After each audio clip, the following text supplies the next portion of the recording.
welcome you to another live edition of the Sports Box, your go-to sports podcast featuring great content, conversation, and your occasional disagreement. Stick around to interact and ask questions. Ladies and gentlemen, it's showtime. It is week 11 on the Sports Box, NFL Sunday pregame. Brian It's Hard, Anthony Medio, Drew Trammell, and I'm sure that we'll be graced by the presence of the one and only Tony Quigley in just a minute or two here. But gentlemen, we are officially in the second half of the season. We missed last week. Some of us were in Florida for various reasons, but we're back with just a lot to talk about this week. Any thoughts you got before we get going here? I kind of hate football. I'm going to say that right now. I kind of hate football. Sorry. Well, a couple things I want to say. I know we don't get too you know what, but congratulations to our 47th. And also, football in its entirety has been absolutely one of the worst seasons of football we have ever seen in the NFL stage in a long time, and we'll talk about that further. There was a thing on NFL Network today about, is there a development problem with quarterbacks in the league? And I've been banging that drum for quite a while. We will start off with the Thursday night game, which was a really big win for the Eagles, a 26-18 win against the Commanders. Jalen Hurts, 18 of 21, 221. Daniels, 22 of 32, 191, a touchdown with a pick. Barkley had another huge game, 26 for 146 and 2 touchdowns. Robinson got in the end zone. Eckler was actually the leading receiver for the Commanders. Look, we're going to talk about the playoff picture here in a moment or two. We'll get through all, what it looks like, but it's clear that these are the only two teams that are going to come out of the NFC East as far as playoff teams go. And I think that this was a big step for the Eagles to get that win. It would surprise me if they split. Any thoughts coming out of this game regarding both of these teams? I don't know. I think it was an expected Eagles win. I like Eagles Thursday night. I thought they should be 13, right? Did we lose? Yeah. All right. Well, for me, the biggest thing that we can take from this game on Thursday night is that the Eagles' defense is for real. It's a really good defense. They're playing great. It's a great white hope between Dijon and Blankenship, who are absolutely killing it on the DB side. The Eagles' front, the D line is monstrous. Great run stopping gap. The Eagles are they're a top 5 team in the NFL as we sit here today and talk about them. They have a commanding lead in the AFC East over, no pun intended, over the Commanders. And now they do have one more game together. So it's going to be interesting to see where these two teams are going to be at when that time comes. But, the Eagles have one team to really chase, and that's the Detroit Lions. To get that first round bye. But sometimes football is easy, man. If you implement one player that works, and Saquon Barkley has made life so much easier for Philadelphia. On the flip side, I don't know what Dan Quinn was thinking, not kicking that field goal. It made no sense. Your defense is still playing good enough against Jalen Hurts and company, but that Washington team is for real. They got a lot of growing and maturing to go with Jaden Daniels. But look, the sky's the limit for them. They're a young team. They're inexperienced, but they're going to learn the experience, and it's going to make them even better. So I thought it was a really good game Thursday night, Brian. Yeah, Eagles came back in the game. They won their home game, and that's great. I think that the one thing that's interesting to me, and I know I get a lot of flack, all touchdowns are 6 points. Doesn't matter how they're scored. That and a third. So Barkley has had an unbelievable year statistically for the Eagles. He has made a difference. I'm not a running back guy, but he has made a difference for the team. I think their offensive line has made a big difference for him, if you really want to get technical. That's the best one he's ever had. 100%. Yeah. So Jalen Hurts currently is second in the NFL with 11 rushing touchdowns. Now Saquon is third with 8. Only Derrick Henry has more than Jalen Hurts. Right. When you look at, I think we have Anthony back. Let's see if we do. I think we're okay. Can we hear you? No mic? Nope. he'll get it eventually. Saquon Barkley has 9 touches, which have ended at the opposition's 1-yard line. Of those 9 touches, Jalen Hurts has 7 touchdowns on the next play or the play after that. Mm-hmm. Is he the biggest touchdown vulture in the history of touchdown vultures? I mean, Barkley would have, he'd have 15 if that was the case, right? So I'm coming from a place of I'm not necessarily trying to denigrate Jalen Hurts, although I normally do that, whether I try to or not. What I'm saying is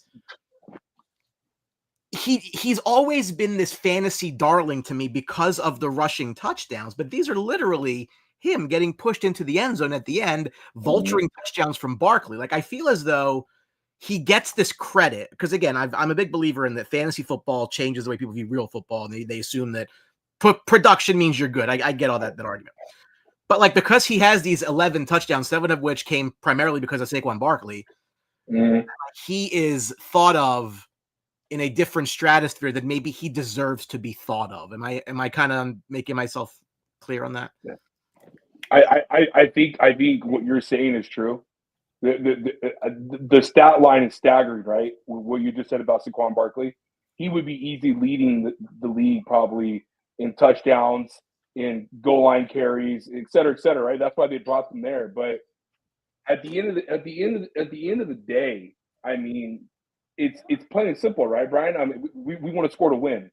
And so whatever works, whatever your bread and butter is, I'm pretty sure all Philadelphia fans don't give a that they're scoring touchdowns and winning games. As long as you're winning games, it's all that matters. Now let's talk about Jalen Hurts from a quarterback standpoint outside of the one. He's been one of the best quarterbacks so far this past month. Now, Brian, I'm going to take into account who they're playing. Now that I think that needs to be talked to. I think especially this season, you highlighted it a couple years ago. The scheduling and the matchmaking and all that stuff, it matters, and it's never been more highlighted than it has been this year. That's why I'm excited to see the games that we're going to watch today, including the Pittsburgh and Baltimore game today. But with that being said, Brian, I think Jalen Hurts is solidifying himself in the tier 2. I'm not putting him tier 1. I know you have your issues with him. I have my issues with him as well. Sometimes it looks like he doesn't even know how to hit water off a boat. But then he has these moments where it's like this, Brian, and I'm with you on this. Dak needs help. When Dak gets help, he becomes a way better quarterback. With the year 2019 when they got Amari Cooper, his numbers elevated to a different stratosphere than it was before he had Amari. I want to see what Jalen can do without AJ and Devontae. Now I know it's a lot to say because you do need receivers to be good because not everybody can be Tom Brady and Peyton Manning. It's impossible, right? So we see Patrick Mahomes win championships with Juju Smith as his number 1 receiver. Those 3 guys, we can't compare those 3 guys to Dak Prescott and the Jalen Hurts of the world. Now, Brian, with you, I agree with you on the fact that I want to see what can you do like a Sam Darnold with Justin Jefferson.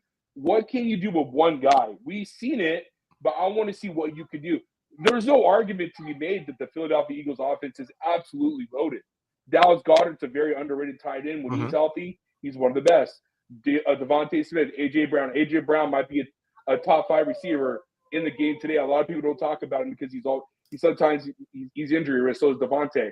But overall, Brian, this offensive line is one of the best. Yep. He has Saquon Barkley now. It's a lot. Is the pressure of his shoulders are lifted with that signing of Saquon. Sometimes, like I said before, sometimes football is so easy when you just add one piece to a dynamic offense to make it flow. Because last year they looked like absolute shit. This year, it's like Howie Roseman's freaking G, because he added a piece. And I know you're not against running backs, but I told you in the offseason, I said, if there's ever a team that needs a running back, this is them. And they made it.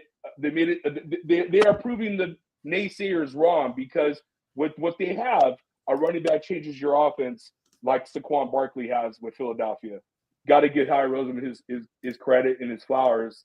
I can't stand their effing head coach. Well, I hear you on that. And I do want to give Anthony the floor because he's had some tech problems here. But let's just keep in mind that this offensive line made DeAndre Swift a 1,000-yard back last year. 1,000%. So it's 1,000%. The situation matters. I mean, look, is Saquon more talented than Swift? Sure, I'm not going to dispute that. But the question then becomes is like, as far as like what you're putting into the position, what is the marginal benefit of having that elite runner? Now, again, to be fair, like all the credit and all the love that Derrick Henry's getting in Baltimore, if Saquon Barkley got the ball at the 1, he would be the number 1 back in football by a mile, because even right now, he's only 3-4 touchdowns behind Derrick Henry.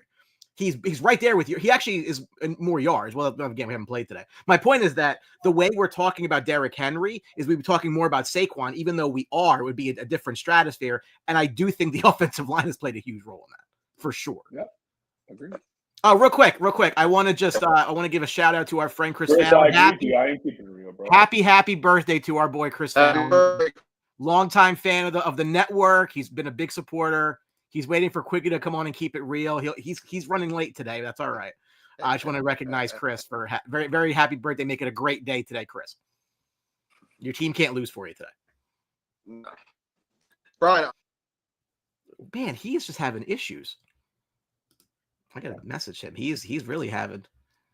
Hope I kept it real for you, Chris. I don't know how else you want me to say. How he builds around the trenches. Listen, I mean, their offensive line's fantastic. I'm going to tell you that. I'm a big believer in you need an offensive line to be successful, and they've had a very good offensive line for a very long time. The question I would ask an Eagles fan to look objectively at is, where would you rank Jalen Hurts on the offense? Like, how many players on the team, on the offense, are more important than Jalen? And I would say at least 9 of them. Maybe outside of Mekhi Becton. Like, if you look at how good their receivers are, their tight ends, their offensive line, their running back even. It's just kind of like, I don't know what you bring. I don't know why I'm paying you, if that makes sense. That's just me. I don't know. I look for the juice worth the squeeze thing there. But look, again, big win for the Eagles. I mean, they're in the driver's seat now. We'll see if Washington can hold serve, when they get the game at home. It's going to be down to these two teams. We'll get to the playoffs in just a bit here, but we'll talk that through. Big news, I thought, after I wrote a scathing article in the local paper about why I thought the Colts were run by morons, is now Anthony Richardson is back as the starter. Flacco's to the bench, not 2 weeks after they made a change to go the other direction. And I didn't like it then. I think this is the right play now. I think you have to play this kid. This kid doesn't have a lot of games under his belt. And the only way he's going to get better is by playing. So, what are they, 5-5, 4-6? I mean, they're not really like lighting the world on fire. So why not, right? I mean, you're going to put a high pick into this kid. Yeah, they're 4-6. They're 2 games out of the lead in the South. You got to see what you got in this player. You don't need to see what you have in Joe Flacco, because you're not going to make some miraculous Super Bowl run. Yeah, I agree. And I also agree with David. Yeah, David, you're right. There's been some very terrible trades from other people to Howie, but he's also drafted very well. I think he has had one hickaboo, and that's drafted Jalen Reagor and Jefferson. But other than that, I think Howie's been 100% on his draft. Yeah, dude, they will definitely lose more games than – there you go, Chris. That's very possible. They will lose more games than Richardson. I think obviously you have to look at it. We talked about it before. When you're a team that that you're not going to have a chance in hell to win a Super Bowl, then you either think, okay, if I don't have a chance, I might as well just stay the course, let this kid get some experience, and get that high draft pick that Brian and I always talking about, guys on here. Hold on. You know why? Why?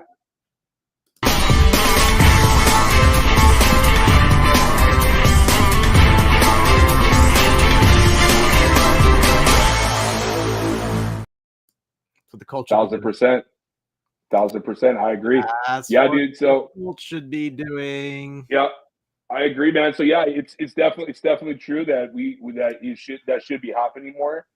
But the way they handled it with the Richardson thing, I wish they would just came out and said that they're suspending him because of the situation that he did a couple weeks ago by tapping his helmet and coming out of the game. The way they handled it with Ballard and Steichen and Irsay was just really comical, and it lacks the development of the rookie quarterback that you put so much into. Haven't seen enough evidence of it yet, but it is what it is. This is what we're seeing now in the NFL. Tony, Chris is waiting for you to come keep it real. Did you have any like to start the show with? Oh, of course. Biggest thing to start the show with today is happy birthday, Chris Fallon. Yeah. Our legal analyst here at the Sports Box. No one's better at keeping us out of lawsuits and fines than Mr. Fallon. So just know that if you come at the network, you will lose the suit. I'll tell you that right now. That's true. So shout out to Mr. Fallon. Happy birthday. That's right. Anthony, you've been kind of having some tech issues. I think you've solved them. Guys. Yeah, that's fine. I'm okay. Here we go. You're good. Was real quick, before we move on to the next topics, any thoughts from either of the two new attendees of the show on the Eagles win over the Commanders on Thursday? Impressive win, much needed win, something they needed to do. I think Cliff Kingsbury is getting a little exposed with that offense now. Wasn't creative enough in their first half. And the Eagles did a really good job shutting out the wide receivers. And then in the second half, they kind of just took over the ground game. You have to give the coaching staff, and it's a wonder what Kellen Moore can do without Mike McCarthy in his ear telling him to throw the ball 100 times. But they still, even though it was a close game, they still committed to the run game and got Barkley, who's the best player on offense, the ball. And, they did a good job. So hats off to them. I think this is a wake-up call for the Redskins that, even though they had a nice start against some questionable competition, that, they're going to have to get out there and bring it every game. Yeah, it's this Eagles defense right now. I think that's carrying this team. Jalen Carr, the guys in the middle, the defensive lines really picked it up. They're starting to gather some sacks, and I'm sure you guys touched on it. Their draft picks in the defensive backfield. I mean, they nailed it. So I think right now this defense is really carrying this team. Exciting whites. We were talking before you guys came. We were talking about the idea that Saquon has had 9 plays that have gone down at the 1-yard line. 7 of them have resulted in Jalen Hurts touchdowns a play or two later. And I think that if there's a definition of touchdown vulture right now, it would be one Jalen Hurts. Yeah. Yeah, I think that the tush push needs to be a thing in the past in certain situations. It's like, it's actually a little bit ridiculous how much they're going to it. In situations where guys like Barkley and others kind of really deserve that. But, I don't mind it in fourth and long situation. I mean, fourth and short situations and stuff where traditional quarterbacks need to go. But they went for it a couple weeks ago with trying to get for 3 yards. And that was kind of ridiculous, So, I mean, it's kind of like a little bit of a cop out. And, I think really the thing that's going to derail the Eagles is the inevitable Saquon Barkley injury, because, I mean, I don't think they have a good backup behind them. Gainwell ain't going to be the man. So we'll see if they can weather the storm when something like that happens. So right now they're playing well, and we'll see what happens. Your thoughts on the Colts going back to Anthony Richardson? You know what it means. I guess they have no choice. I mean, they have to see what they have. I mean, with this guy, he's really only played 10 meaningful games. I mean, like I'm sure you touched on it, Brian. I mean, it's on this coaching staff to get this guy prepared, to get this guy ready to play football. So I think it's a choice they had to go with. They tried with Flacco. They went 0-2. So let's get them back on the field and move on. See what they got. I just think it goes back to, again, the talk NFL Network, is there a problem in the NFL with, developing quarterbacks, and this whole thing about, they come out of college and they're not ready. And then you're trying to win in college. You're not really prioritizing quarterback development like you used to. And I think he's a prime example of that. Like, he's got raw talent that you need to cultivate, or at least see what you can get out of it. The idea of benching him, and you're 4 and they were 4-4 at the time, maybe 4-5, whatever they were. Like, it's just dumb. Like, I can't put I just cannot. if you're going to put a high pick into a quarterback, you need to develop him and put all of your team's resources into developing your pick. Again, Brian, I spoke on it 2 weeks ago. They drafted him. They knew what they were getting. He didn't have experience in college. So they knew what they were getting, a developmental player. So they just threw him out there. So it's on them now. Yeah. I watched a lot of Richardson in college. Didn't think Yeah. he was an NFL quarterback. Absolutely And definitely not. wasn't a day one starter in the NFL his rookie season. I think Nope. that's where they made the mistake. Okay. Because first of all, Anthony Richardson's two biggest things are, one, it's between the ears. Two, it's his accuracy. The between the ears thing might be fixed by sitting and learning. And that's pretty much the approach. The accuracy, that might never ever come because he is just so inaccurate right now. It's a little scary. But if they made a decision to start him, they need to make the decision to start him and stick with him. I have to give the coaching staff a little bit of an out, though, because an NFL player at a quarterback, which is not a position like a D-line or O-line that you're battling every time, asked to come out of the game because of conditioning. I mean, he must have wore a Joel Embiid jersey to the freaking game that day, or whatever it was. But I'm going to sit here and say that's ridiculous. So that's why I give the coaching staff an out, because I have to really question Anthony Richardson's testicular fortitude, because that's not a guy that seems like somebody that I want to do battle with day in and day out. And a lot of the other people say it. They should have set him for the rest of the season, to be honest with you. They should have sat him. I would have kept him. I would just let Flacco learn, and whatever happens. I wouldn't have given him another opportunity after he has to come out of the game. It's a little shocking. See how the locker room responded. I guess the locker room feels, the coach got the buy from the locker room. They could go with him again. So, but that's the thing, right? We talked about it the way it happened. Like, if you want to blame immaturity and that episode of wanting to come out of the game as the reason, fine, do that, but don't make it sound like, he's also Anthony Birnbaum. He's also throwing at like a 40-some% clip percentage. So yeah. He's not good. And the thing is, I'm going to bring up a name that I know it's going to tweak Brian a little bit. Trevor Lawrence. Trevor Lawrence is not good. Trevor Lawrence had the ability and all the pedigree and everything to be good, and early development had issues, everything like that. So he's approached a different way. Anthony Richardson is a player that no one ever drafted Anthony Richardson or watched Anthony Richardson and said, oh, wow, he really snaps the ball. He's got great accuracy. He's really going to be the next so-and-so. Everybody who drafted him said he's going to be a project. He wasn't a golden boy like Trevor Lawrence. He's a project. He's an athlete as a quarterback, and they got to be willing to make the commitment to do that.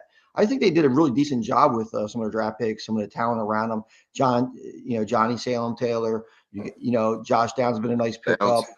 Pierce has been shown he could play, and Pittman's a beast when he's healthy.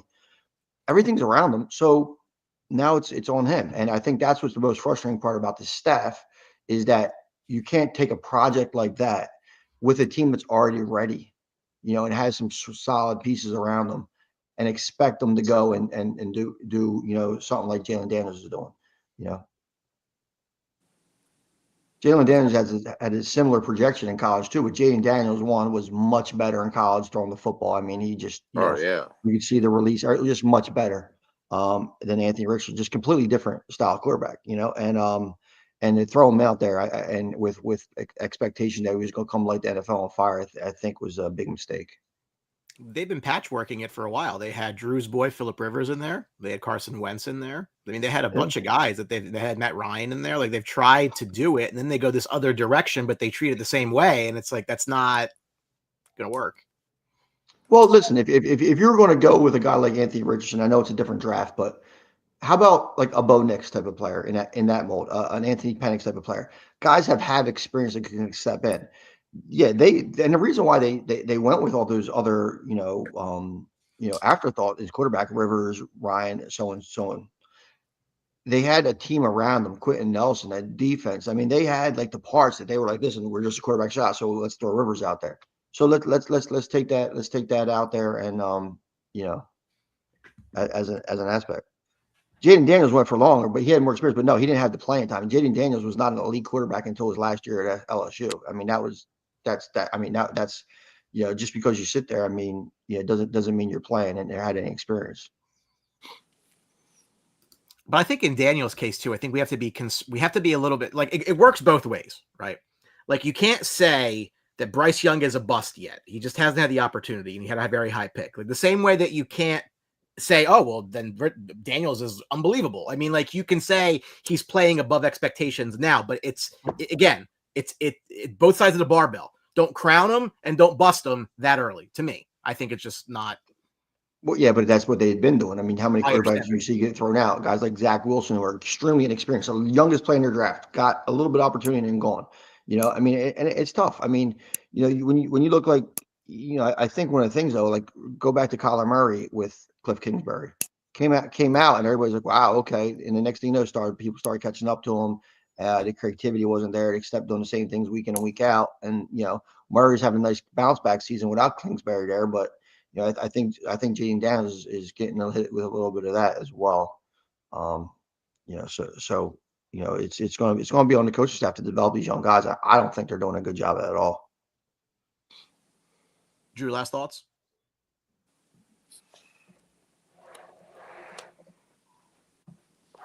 Yeah, I agree with everything that he said. I had nothing to add on to it. As Anthony knows very well, the Bears made a change. They fired offensive coordinator Shane Waldron. Anthony, was that the right move? Was that the right guy to send packing? Should there have been other people sent packing at the same time? All heads should be rolling, Brian. All heads should be rolling. Shane Waldron's been horrible all year. You watch these games, and he's got no plan offensively. Caleb's plays up and down. Guys not getting involved in the offense. They're the worst team in the league on third and short. I believe third and 3 or shorter. They're the worst team in the league. There's really no excuse for it. It's a shame what's going on. So, yeah, he had to go, and I don't think they're going to fire the coach unless they actually get blown out today, which it's possible, but I can't see them removing Eberflus this season. I think he's just going to sit there. That's just what the franchise does. So is what I expect. Sitting duck coach. We'll see. Caleb needs a new manicure, says birthday boy. He's partly responsible for it. He's partly responsible for this, but I really don't put a lot on him. I think it's the coaching. I think it's just really bad. There's no excuse.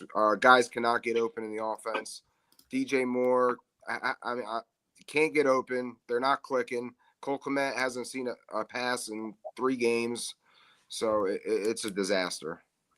You take Bill.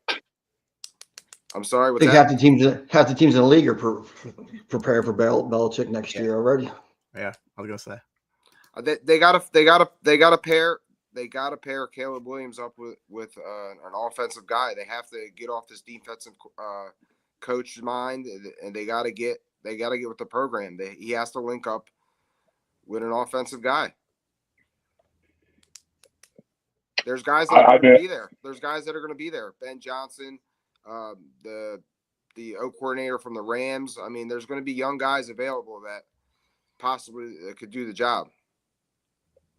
I personally just think it's not even that. I think it's just it's a culture toxic thing. It's a whole organization from like the owner's 100 years old, so it's crazy. If I was Ryan Poles, I would have fired Eberflus with Shane. Sure. Yeah. So sorry, my throat's all jacked up. I'm trying to be reasonable and look at everything from the outside in and inside out. Caleb Williams is having the worst rookie season from a passing performance ever in the history of the NFL. The offensive line is absolutely atrocious. I didn't think it was going to be this bad. The right side, especially the right side of the line, he's getting the most from. Last week, watching the game and not seeing one of his players pick him up when he got hit for the 8th time is absolutely just disgusting. Veterans are coming out saying that they want to sit him. when I see nothing but a guy that wants to show a grit and determination, and he hasn't complained about getting hit. And No. I feel like everything has fallen apart since the Hail Mary. And honestly, the owner of the Chicago Bears, which I don't know, I think it's a lady, right? Yeah, I mean, 100 years old. She should have fired Poles. I mean, this is getting to a point now where he came out, and when he said that he's going to keep Eberflus because he likes him, that right there tells me more than enough that you're not serious about the development of your quarterback and your team. You guys have been stuck into the mud for I don't know how many years since Jay Cutler was riding a bike. It's at that point now where I'm pissed off myself because I had a lot of faith in Chicago this year. I picked them up. I picked them to be a wild card team, and the defense. The defense can only do so much. I feel just everything just crumbles since that Hail Mary moment, and I don't know. I honestly, Tone, if I had to do anything, I would go and I would try my best to convince Bill to come here, and I would go get an offensive coordinator guy to let him just work on Caleb Williams and do what he could do, like a quarterback guru type of dude, and try our best to figure out what you could do, because the problem is that it's not the skill issue is not an issue. DJ Moore and all this stuff, it's the concepts and the play calling and all that stuff that comes into effect where guys are not getting separated or guys are not getting open, and Caleb don't have time to throw. So if we're looking at those things, looking at all those factors, like these are all negative things that are really affecting this rookie a lot. And it feels like it's Justin Fields 2.0 right now. And, these are issues that Chicago needs to figure out in the offseason. And maybe we'll see what happens today with the new OC and a new play caller. But, yeah, man, I'm really just looking back, and I remember me and Quig, we all talked about it in the draft. Rome Odunze was probably the worst pick in the top 10. Dan made that point. And we said it. I know polls, the rumors came out, so they're trying to trade back and trying to get this and that. If you couldn't trade back, I'm still taking offensive line, because that right guard is an issue. And we talked about it in the show, on the draft show, that I would do anything I can to protect him. And so he doesn't have this excuse where he doesn't have more than 3 seconds to throw the ball, because he doesn't. The offensive line for Chicago is averaging 2.5. That's not good. That's below league average. So these are things that need to be taken into account and need to be addressed. And sorry for speaking too long about it, but yeah, I feel like it's a multitude of issues in Chicago.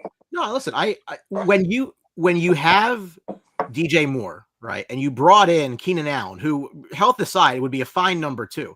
You take a 9th overall pick in the draft when the team ahead of you took a quarterback. We still don't know why. Like, the guys that fell to you there were available for you, but instead you just try to pad that offense. I'll tell you what, what actually would have probably made his job more easier? Brock Bowers.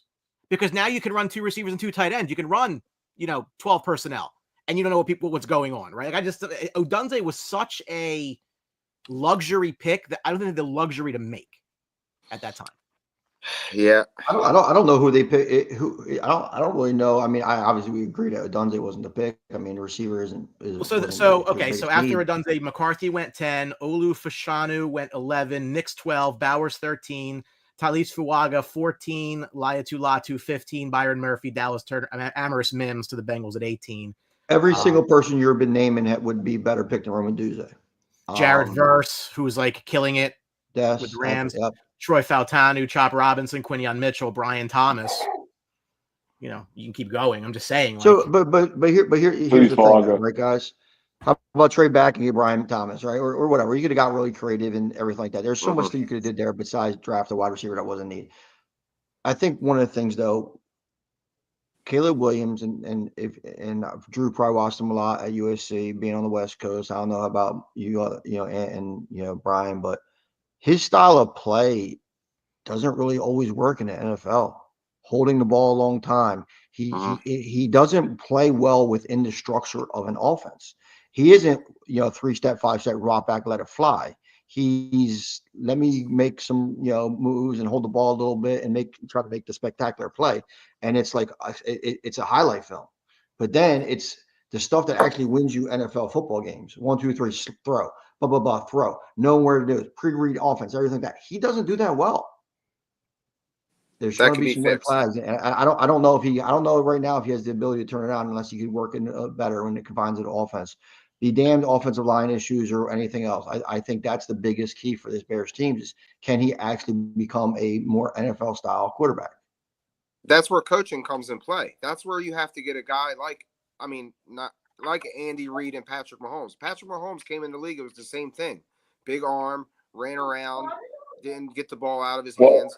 Andy Reid taught him. They have different offense in college, though. Big time different offense in college. Well, You got to pair him he up had the with luxury someone. of learning under Alex Smith, which is not a bad quarterback to learn under. So that helps. True, but still, you need this offensive-minded coach, a coach that could step in and really I guide agree this too. guy. You But know what I mean? you're not gonna clear it and listen and like we're burying Anthony Richardson. I don't think that players are, how many games has this been now that Caleb Williams has played? You're not going to get rid of all those bad habits. You're not going to, everything doesn't happen in one season or even Correct. 2 seasons. Like you got to give this guy time to develop, and I think that's the biggest key. And the Bears are only going to go so far as Caleb Williams develops and takes them. It doesn't, offensive line, should have been a priority, but it wasn't. But even if they had a great offensive line, I don't think you're going to see much of a difference right now. The priority was to get Jim Harbaugh, and the organization totally dropped the ball when their guy was sitting right there to save the city. It's facts. You really think he was going to go to Chicago? Why wouldn't he want to go to Chicago? Why wouldn't he want to go to Chicago? Man. I don't see it happening. He's beloved in that city. Why if they paid him offered him the amount of money, the correct amount of money, why would he not go there? I don't think he was going to go there at all. I think one of the things. They dropped the ball. There's some weather, Chicago, California. You know where I'm going to be, but it's also. But listen, I think one of the big things. I think one of the big things though is that you knew what you had in Justin Herbert as opposed to you didn't really know what you had in Caleb Williams. And I think that's probably the biggest driving factor for Harbaugh. But they didn't court him. They didn't. I don't think they gave an effort, and it's kind of kind of like Derrick Rose and LeBron. Kind of disappointing. Because I could do it myself. They didn't want him. I mean, all I see is the highlights of Harbaugh having fun, patting on the shoulder pads. And it's like we should have had that. We should have had that. Okay. I miss you in Ann Arbor this year. That's for sure. Hell yeah. Well, between our last show and today, Dennis Allen was let go. We didn't do a show last week. So maybe I'll lead with this, Anthony, since you're on the topic, which is who's the next coach going to be fired? Because is it Eberflus? Is it somebody else? I mean, where are you with that? I would like to see him go. We'll see what happens today. I think if they get embarrassed today, it's going to be hard not to just let him go. So we'll see. Yeah, I mean, obviously, I think he's probably the highest in the Vegas betting line right now. We just saw a piece this morning. It's gonna be Doug Peterson. Mm-hmm. It's the writing's on the wall. I don't really need to dive into it. Writing's on the wall. They wrote a big piece about it this morning. I guess what's his name? Shad Khan, the owner. Yeah. I guess he's already came out and he's already said that it's a wrap. Expect changes to happen. It's a wrap. Blah blah blah blah. Lawrence ain't playing today, boys. And once again, another injury. I might have to start calling this guy injury risk. It's getting to a point now where the Jags are just probably one of the most disappointment teams in the last 2 years. Tony. As far as Dennis Allen, next coach fired.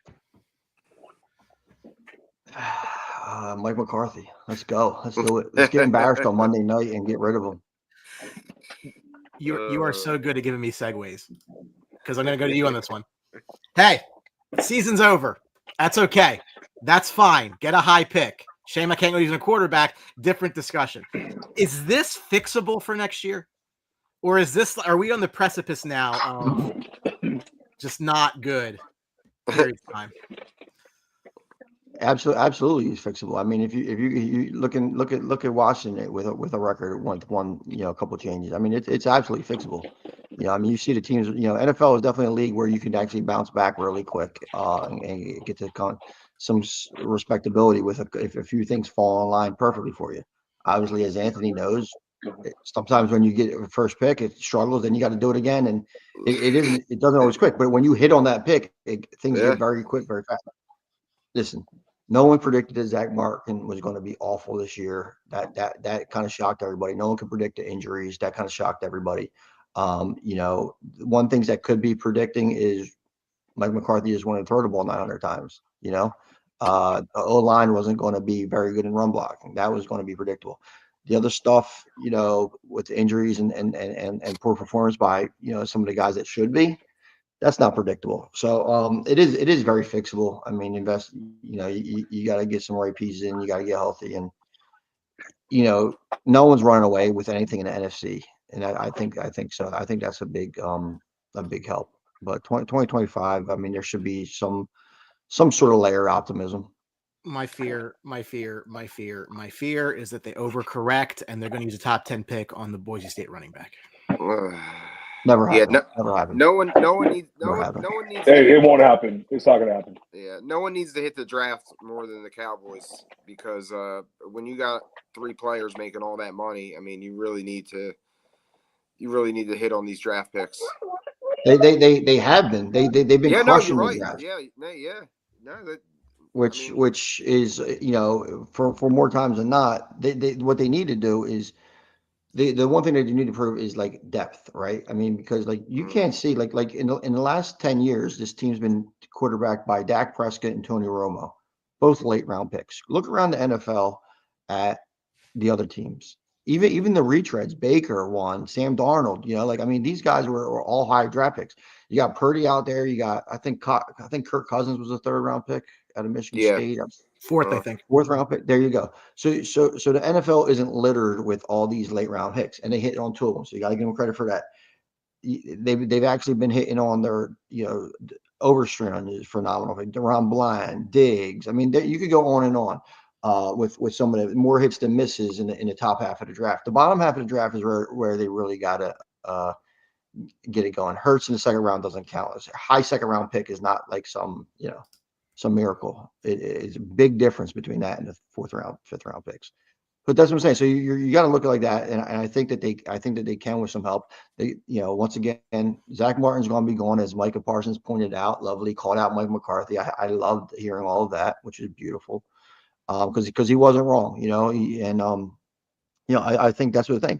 You get a coach in there, more focused. The team needs some toughness. They really lack the toughness.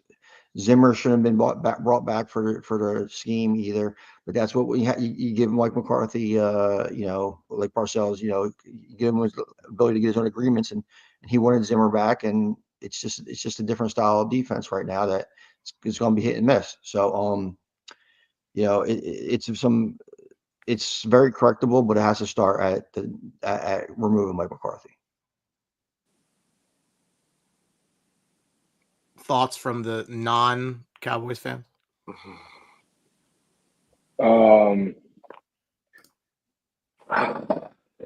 Yeah. So, real quick, Drew, this one's for you. Full PPR. You like Pollard or Tyreek today? Hill. For all intents and purposes, Pollard's banged up. I think every year is always fixable. I think with a new scheme and a new coaching staff, you can always fix something. I'm a firm believer in coaching makes the world go around. So it's who to coach? I don't know. Well, you two have a better idea than I would when it comes to what can make the team better. Which I think he is the favorite right now, Vegas odds. But that would be the biggest thing that I would need to look for if I'm Jerry Jones is, can I get a guy that can come in here and fix this roster up and get the players that we need to be what we were a couple years ago from a defensive standpoint.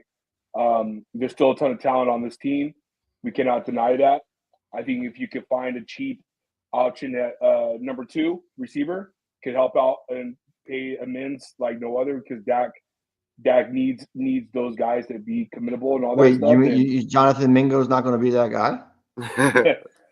He could be. I mean, I don't know. From LSU. I don't know much LSU about wide Jonathan Mingo. I receiver. couldn't give you the answer. I like the cat you guys have now, Tolbert. I just don't know if he could be that serviceable number 2 guy that you could lean on a lot. But it's I haven't seen enough from him. But I'm guessing from the free agency list I was looking at last night, there's some guys there that you could bring in that can work off a CeeDee Lamb that I think the offense will be able to flow right. But sky's the limit for Dallas and what they could be able to do in the draft and free agency. And I don't know what their cap situation is heading into 2025. It's going to take a lot of things for this team to get – not a lot of things. It's going to take a coaching staff to implement the right schemes to fit these players on 3 faces of football. So Cowboys have $24 million open next year, which is 10th least in the league. Right. Okay. So but that's also because Dak's number is $89 million next year. Oh God, jeez. So that's the thing. Shit. Little restructure, right? Well, they're gonna have some rollover money. No, they can't. They just signed it. That's the first year of the deal. Ink is still ain't dry yet. No. That's not good. Yeah, I think these should be fine with Dodal. I would just stick with them as a cheap running back option, and then just try to do your best to implement a defensive tackle, or what Tone said, because Tone knows about the guy they have, Mozzie, and not Mozzie. Maybe they can find someone that can benefit his play style and what you can do, and help out the overall defense and what they need to be. But yeah, it's fixable, man. Everything's fixable in the NFL. Tell the Browns. All right, real quick before we get into the games of the day, I want to take a look at the playoff picture. So here's where we're looking right now. I got to take this off. In the AFC, and I wrote about this in my weekly column, that you can pretty much look at 6 teams right now that I think are pretty much, for all intents and purposes, locked for the playoffs. The top 6 teams in the AFC are going to get in.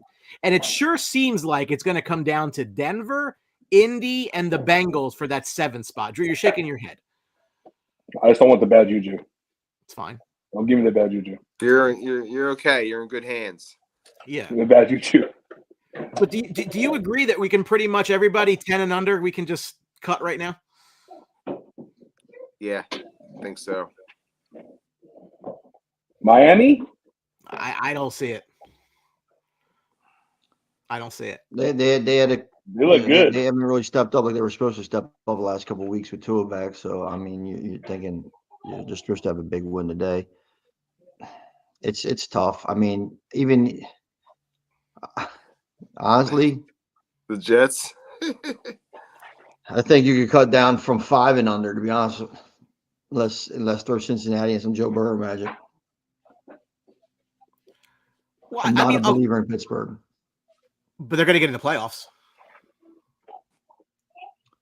Most likely. I mean, that's what I'm saying. Like, as far as setting up playoff teams here, it sure seems like everybody from LA up is in, and then there's one spot that it looks like it's going to be between Denver, Indy, and Cincy. And of that group, I would lean the Bengals simply because they're the best. How's LA in when Denver's right behind them with one? Because I think Denver's not very good. I don't see that. All right, I mean, but they're not dead. I mean, they're not dead, but the race is way too close, way too much football to be, saying that these guys are out. Realistically, you got Kansas City, you got Buffalo, you got Baltimore, and I think that's it to have an opportunity to make it to the Super Bowl.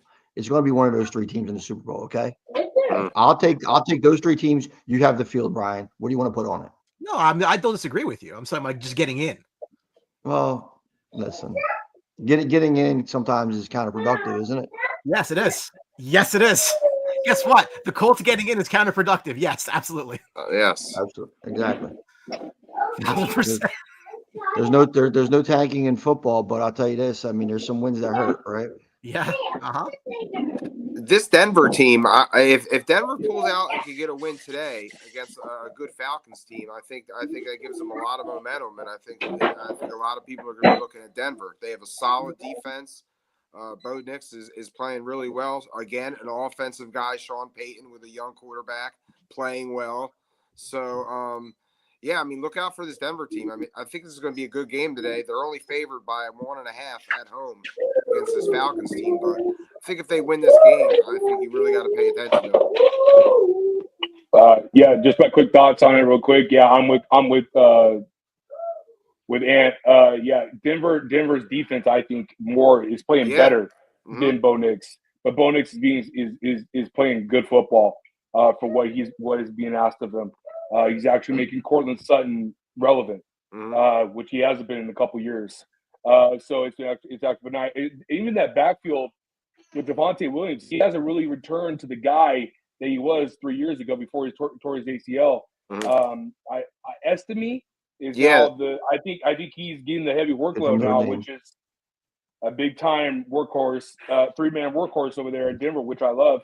Offense, but to answer your question, Brian, the two teams that I would say is Cincinnati and Miami, because if Joe Burrow, if you flip that record, he's probably 1B in MVP voting right now, because that's how great he's been playing this year from a quarterback standpoint for Cincinnati. He's the reason why they're even in games.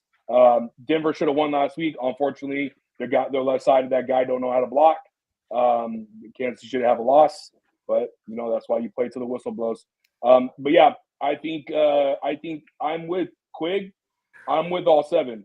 I really don't. It's going to be really hard for Cincinnati and Miami to crawl back and get into what they need to get into because of their schedule and what their schedule is. I think New York's done. It's crazy how a week changes my thoughts on that. And overall, I also agree with Quig. It's Kansas City, Buffalo, and Baltimore. But I will disagree with them a little bit on Pittsburgh. I am a believer on them just because of their defense, not because of what their offense is and what they could be with Russell, but their defense is absolutely nasty. And we'll see a lot today against Baltimore, what they're able to do. So listen, if it is the thing with Pittsburgh though, they've been running the ball well better, which is very surprising from what they've shown last first few games of the season and last year.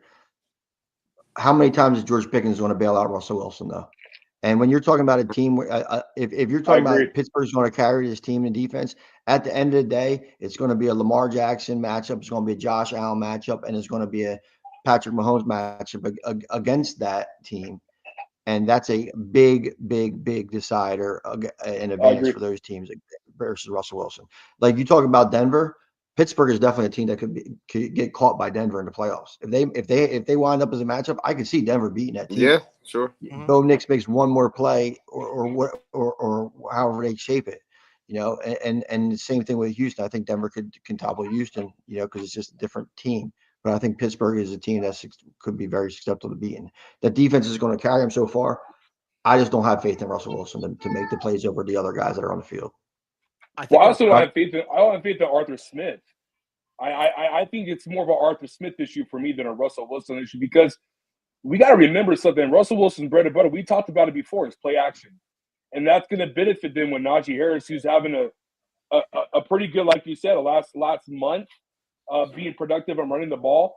Now that Jaylen Warren is back, they got a double-head monster. But if I had to say, my worry is Arthur Smith more than anything else for Pittsburgh. I look at it this way, though. First of all, you would think if Baltimore wins the division that – if Baltimore or Buffalo are the two, I don't think they necessarily want to see Cincinnati. I really don't. Like, that's not exactly the stereotypical 7 seed. Would you agree? No. Because Baltimore's beat them twice, but they've been knocked down, drag them out type games. Like, that's not necessarily a matchup that you want. Well, division rival, too. So, exactly right. Yeah. You look at the NFC now. Detroit and the Eagles all have 8 wins, and then there's a bit of a drop. We think that it's highly likely that the entire NFC North gets in, except for the Bears, unfortunately. That NFC West is such a battle because I only think one team's going to get in, and right now it's Arizona. And I think if you had that on your bingo card, you feel pretty good right now. I see this changing a lot in the next couple of weeks.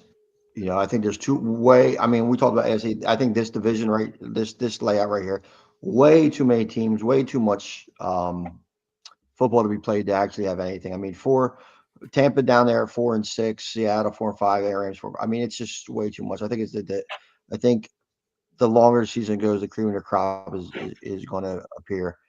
But I'll tell you right now, the Green Bay fan base, they for whatever Malik Willis wants for Christmas, getting them two wins, they better send it.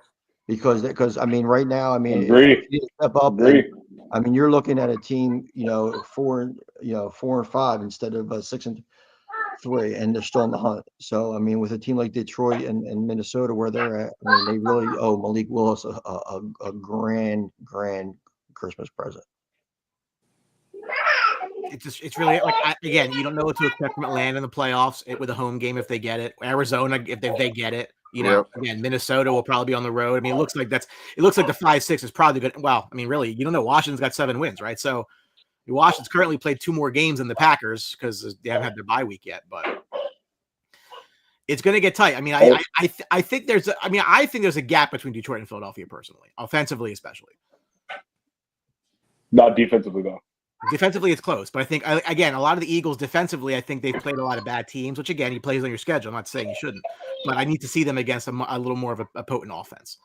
Well, I'm gonna throw it out there, dude. I have a lot of issues with the Atlanta Falcons. I think it's a lot of Dr. Jekyll, Mr. Hyde with them. You think they're going to be on a roll, then all of a sudden they play down to the competition and they get bit in the ass. I think it's gonna be. I'm with Quig, man. I think a lot of it's gonna change. Have you guys not seen Washington Commanders' schedule?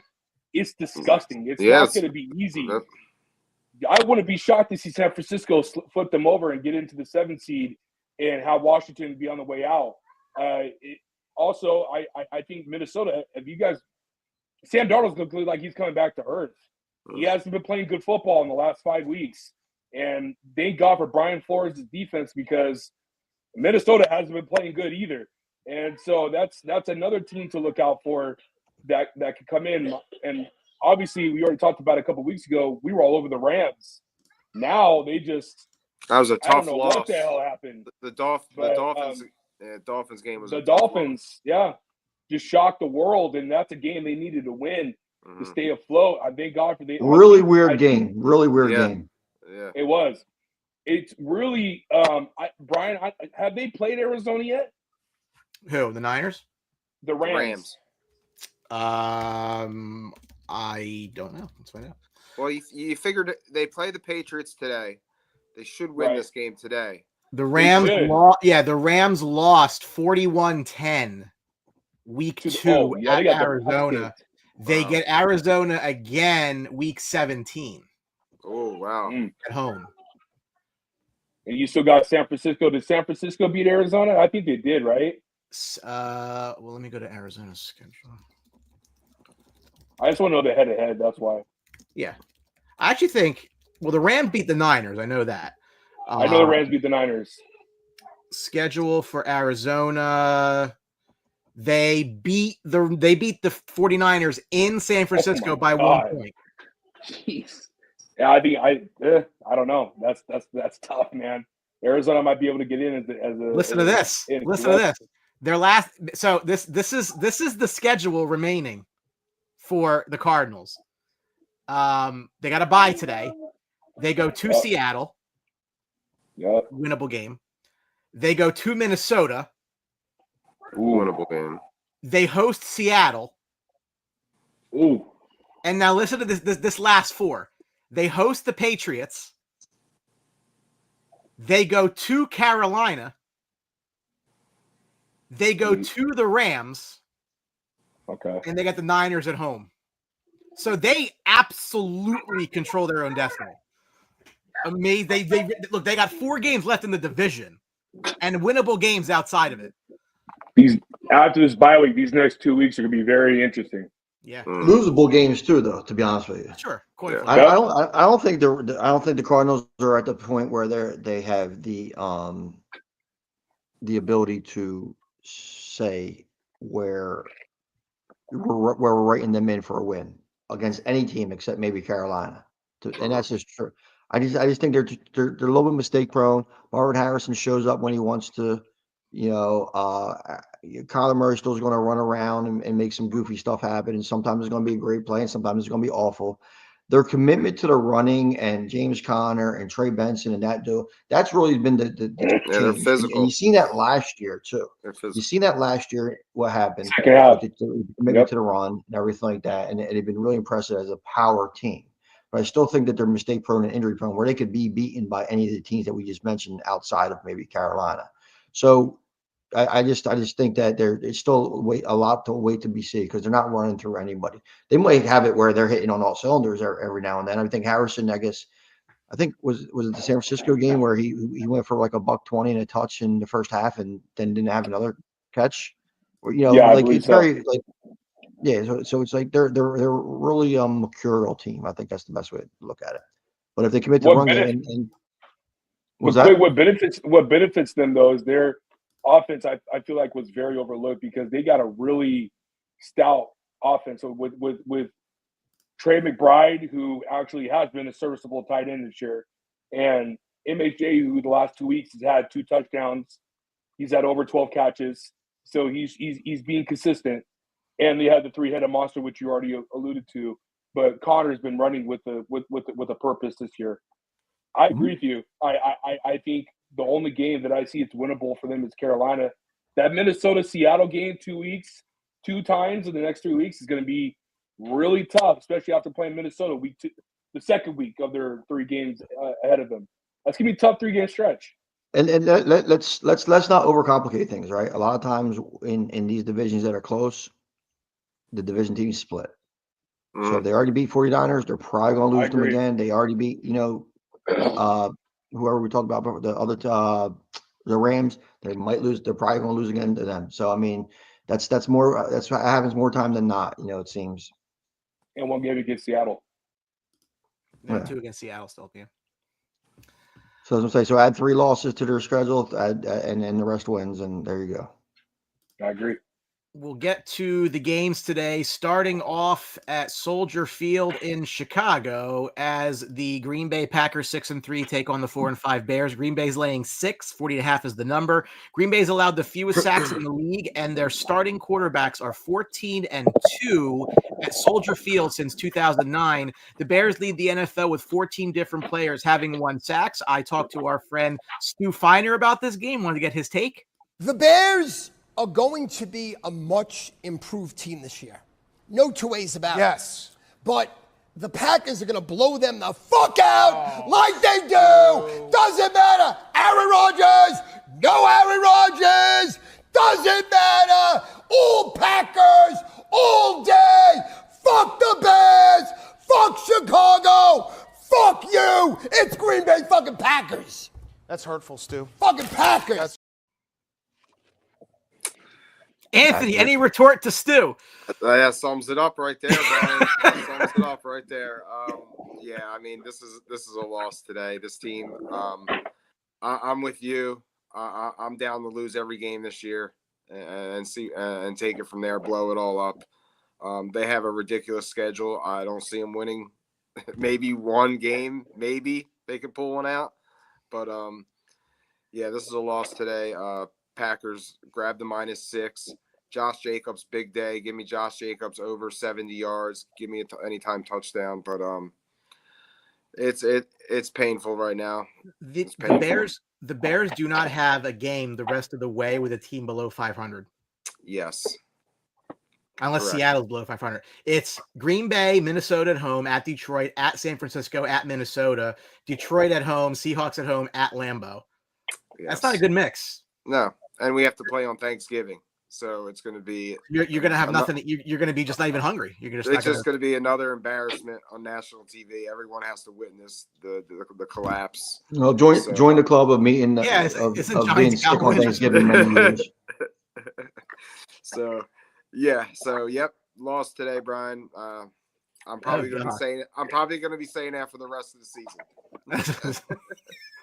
Because I don't know. I started Jordan Love in a fantasy league that I have him in, and whenever I start him, he either gets hurt, leaves early, or duds it up. So, and if he's on the bench, then he kind of explodes. So he's starting the lineup today. I have no Dak, so the Bears might have a shot for you today.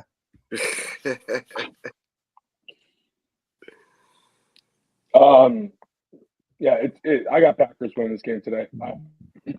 Just too much going on with Bears. Organization wise, we already talked about it. Yeah, got Packers winning. You could probably find a good alternate money line today, Brian. You could probably get the Packers at maybe plus 17.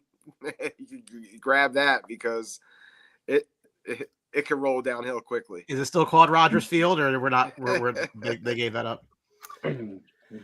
Yeah. I think Green Bay wins the game. I mean, look, the Bears play them. I don't know what you could expect from them, right? I mean, that the way they lost that game in Washington, I just felt like that was the end. I sat here and told you that. I said that was it. I said that's a play that destroys teams. It's deflating. Yeah, and you can't. It's hard, very hard to rebound, especially when you don't have a good coaching staff. So, yeah. You do not recover from that.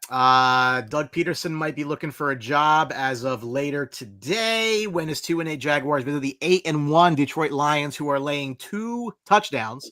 The over-under is 47. Jacksonville leads the NFL with 6 losses in 1-score games. Detroit's the only team with 3+ players with 7+ touchdowns and multiple players in the top 5 in rushing touchdowns with 2 500+ yard running backs. You know, for all the Goff airing it out to St. Brown and Jameson Williams and Laporta, who's not going to play today, the ground game has been really, really important for them. I think it's both of them have done super, super well. They've both been fantasy relevant. Tony, this is a tough team. I mean, I think they're the class of the NFC. I'm not saying that because they're 8-1. I do think they're the best in the NFC. I mean, how can it not be, right? I mean, with Gibbs and Montgomery and Goff just being the perfect maestro to that offense, they're doing anything and everything they want. But Aiden Hutchinson went out and they haven't missed a beat. That's the crazy part. Like, I'm like, when I mean, they pulled off a nice trade with the Browns, worked that, should help both teams. But I mean, when is that going to catch up with them a little bit? I don't know. You know, but as long as the offense keeps rolling and they get to play teams like the Jacksonville Jaguars, they're going to be good. I mean, I like Detroit. I'll never bet a game laying 14 points, but give me the props with Gibbs. Give me the props with Montgomery. I'm off the St. Brown props except scoring a touchdown. You know, I don't know if they're going to need to throw the ball with no Laporta. You know, somebody else. You know, some other odd receiver like who's the guy that always kind of has a big game out of nowhere? Reynolds. Craig Reynolds, like that's like it's going to be like, you know, one of them guys could go for $120 a touch. And actually, that brings me up to a point. If you guys looked at the receiving, like everybody watches the red zone is looking at, right? The top receivers in the last couple of weeks have been like, who's that? Well, not we obviously know, but it's just like it's not the stud receivers that we're used to. Besides Jamar Chase last week, but I mean, everybody else was kind of like a who's who of like second and third. If you look around, you could find some value with these third wide receivers that are scoring. Like I said, just a little sprinkle on them, and you can get them. Yeah, like a Bell for Denver, who popped out of nowhere and did something. But I'm on the other. I'm not going to go Craig. I think this is going to be a Jameis Williams type of game today. Let's see. Let's get him back right to what he needed to be before he shot himself again in the foot by getting suspended. Guys like a cat with 9 lives. Like, he's got to get his shit together. Yeah, it's Detroit all day. I'm starting Jared Goff. I'm starting Jameis Williams. I got to start those boys, obviously. Flip side for Jacksonville, man, there really isn't anything bright to say. They a couple of days ago they said Etienne's going to get a bigger workload. It's just been a complete mess, obviously, as you know. Is he going to throw the ball too? Yeah, exactly. I mean, Bigsby's out, so yeah, he's out. Strange tight end for Jacksonville over 2.5. Take it. I like that. It's that was another thing too. Like, I expected Evan Ingram to come back, and he had that first game of the season. Yeah. 11 catches, 100 and some yards, and then they kind of like went away from him, and it cost me a couple of money in the props, and they just weren't throwing to him. Brian Thomas was still extremely productive. Who's it? D'Ernest Johnson? Is that the third string running back for them? I mean, let's not forget that's who Trevor Lawrence threw the fade to in the end zone to lose to the Eagles. Like, I don't know. Like, this team is just like, yeah, like you don't know what the hell's going on with them. I mean, there's no identity to them. You know, and Strange did fill in for Ingram. He was productive. He had a couple touchdowns. I was saying so. That's what I say. Like, give me a Darren Johnson anytime touchdown for plus 1,100 or whatever the hell it would be. Take a shot. Yeah, but one of these running backs from Detroit is going to score 2 touchdowns today at least. So pick one. I'm on Jamar Usually Gibbs the case. rushing and receiving over 100, and I'm on Montgomery to score 2 touchdowns. Yeah, one of them's going to score 2 touchdowns. The Minnesota Vikings at 7-2 will visit the Tennessee Titans 2-7, laying 6. Over under is 39.5. Minnie leads the league in takeaways with 20. In a bit of an interesting dichotomy, the Titans defense has allowed the fewest yards per game, but the third most points. Figure that out, right? Is that turnovers? Is that, I don't know what that's got to be, right? I mean, how else do you make that math work? That's absolutely what it is. Your quarterback turning the ball over in the on his side of the field. That's what it is. They're probably looking for a quarterback again. I think the Tennessee Titans is a complete joke of a franchise right now. Firing Vrabel for what? What'd you get out of this new head coach? Absolutely bullshit. Nothing. That's why I'm sick and tired of these guys firing people that are good coaches for whatever the reason is, because he's not your guy or whatever the case may be. It's stupid. It's redundant. It's dumb. You signed Pollard, who actually has been pretty productive this year with Tennessee, but regardless of the fact, it was not a need. You traded for a corner and L'Jarius Sneed and gave him a huge deal, and I believe he's like one of the worst PFF rated corners so far this season. It's just it's a victim of product, but it's also a victim of just like not having a game plan to go into next season. Will Levis is not the answer. Now they look really bad because Malik is not there anymore when they had him as a good backup to Will Levis. But now it's just a bunch of questions and no answers to be answered for those questions. Minnesota's going to get this game, is going to get this win. And you guys talked about it just a last segment about these receivers not showing up. Justin Jefferson had a really low productive day last week. We'll see what he can do today against Tennessee. And, yeah, man, I got Minnesota winning this game, obviously, very easily. I got Jetta all over the place today. I think he has a huge game, and it has a lot to do with the Tennessee Titans secondary, but it also has a lot to do with Jamar Chase's comments, too. I think there's going to be a little bit of showmanship there.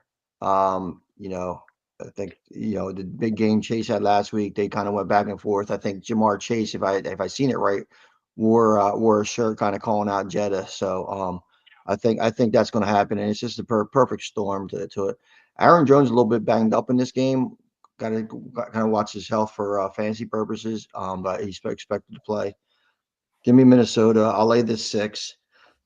And Drew had a comment about Malik Willis. Letting him go was the right move. He just wasn't mentally. He wasn't mentally there down in Tennessee, and maybe this guy had a wake up call, but they have no answer. But you're spot on, man. Like you don't get rid of a guy of Vrabel.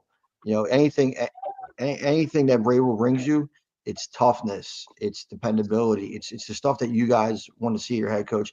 I think right now the trend in the NFL is to get to these analytical friggin' dweebs that like a Mike McDaniel and that kind of stuff that that their offenses are cute and this, that, and the other thing. But then at the end of the day, when somebody punches them in the mouth, they don't have an answer. So these teams like Tennessee are getting punched in the mouth by tougher teams. We just talked about Arizona's toughness. We just talked about that kind of stuff. Teams that are tougher are winning football games. Dallas Cowboys, not a tough defense. They're getting beat up. So that's the thing. Vrabel brings the toughness. Quick, I get you're the analytical guys, but so is Sean McVay. But Sean McVay is a freaking go in your ass. I mean, if you don't do your job right, he's a tough ass coach. Right. He's a good combination of it. And he also has Stafford. I mean, that helps too. But I agree. He is that. And they have the pedigree too, because they brought that. Because here's the thing. Right now, McVay could say McVay has that ring, right? They had that toughness. But also McVay had leaders like Aaron Donald and them guys in the locker room to kind of strengthen his input. When you got a guy like some of these guys out here now that they're not bringing the toughest, a lot of these guys need that. Like a guy like Will Levis, who his biggest accomplishment was a 30-second pullout in a home weight porn video all season. Like, I mean, You didn't see that, Brett? You don't know that? You didn't know that, Drew? No. Yeah, Brian, you know that, right? And I was unaware of that now, but I'm Or taking quick your draw word. McGraw. you saw that video, Ant? I did. I've seen. Yeah. Yeah, I exactly. don't know what I'm saying right now. So he has a quick. We saw in the Quick offseason he release? has a quick release, right? But he Quick hasn't release. translated on the football field. So a guy like him needs the guidance like somebody variable could give you. You know, whether it's like think about your grandma's funeral or something like that, or just do a good job on the football field. Levis is a guy who needs guidance, and these kind of coaches aren't giving it to him. It's just an example. These guys missed on quarterbacks. I mean, they missed on Willis and they missed on Levis. They're missing, and it's hurting the team. The common theme there was potential. They're both drafted on potential. Yeah. I don't want to hear about franchises missing quarterbacks, the Atlantas, the Tennessees, et cetera, et cetera. You had a chance 2 years ago to give Baltimore what they wanted to give Lamar Jackson. Every team had that chance. They didn't want to pull through. So if you're a GM for that team that was for any team during that time, and you missed out on giving 2 first-round picks for a guy like Lamar Jackson, you should be checked. I would have made that move right away if I didn't have a franchise quarterback. This is a game Minnesota needs. I'm going to tell you why. So after this game today, they have 7 games left. 4 of them are in the division. Now, 2 of them are against the Bears. The other non-division games are they get Arizona and Atlanta at home in consecutive weeks, and then they have to go to Seattle right before Christmas. So you got to get this win today. Like if you don't, that's major alarm signs to me. Minnesota needs this win. So I will take Minnesota to get that win. Most definitely. The next 4 games we're going to talk about, we should do relatively quickly because they're all games between 2 teams with losing records. So there's not going to be a whole lot of detail, I think, what we're going to be talking about here. Next up is the 2-7 Raiders at the 3-6 Dolphins. Miami laying 7 and a hook. 44 is the number. Max Crosby needs just 1 tackle for loss for 100 in his career in 92 games. That would be the 3rd fewest for anybody since 2000. Tua's missed some time, but he does lead the quarterbacks in the NFL. 72.4% completion. I guess Tyreek's going to play no matter the fact that he's got a wrist problem. Hasn't gotten arrested today. We'll see if that changes between now and game time. But again, there's not a lot to talk about here because nobody cares, and this is a game that Miami's obviously probably going to win. Devon Achane over 125 combined yards. I like the over. I don't see. I mean, I think Brock Bowers catches and yards as well. Other than that, if I you have to look at Waddle, Jonnu Smith, anytime touchdown. Tyreek Hill, I don't know. He's just, I mean, yeah, he has a wrist injury, but that They're not doesn't throwing affect the you ball running. It doesn't affect downfield. you getting out. Yeah, that's to say, like the offense is extremely It's weird. stagnant. That's why Yeah. that's why I like Achane for his combined yards. He's getting looks at the backfield. Just weird. I mean, it's just they're just not doing it. I don't know. Maybe Tua is just still a little shell shocked, trying to push the ball down. What about him? What about him the other night going for the tackle? He put his head down, going for the tackle after the turnover. Oh, holy shit! Oh yeah, yeah. I know. I made a comment of that. So it's just a weird. I hope both teams lose. Ty. I took Miami's defense and everything fantasy wise this week. I picked them up a couple times too. Yeah, I took them this week. I also you took my tone quick. You took my Jonnu Smith. Very productive the last month. The production is still going on with him. He's become a reliable target for Tua. But I'm with you guys. He's still not throwing the deep ball. And that's a little shocking in the I think this is going to be his 3rd game back, correct? So we'll see if that develops. I don't understand it. I don't get it.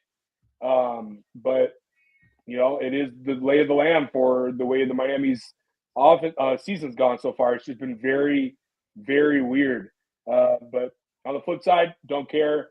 Antonio Pierce could be on the hot seat, I guess. Well, he is on the hot seat, but he could be one of the candidates of being fired after this game, possibly. But we'll see.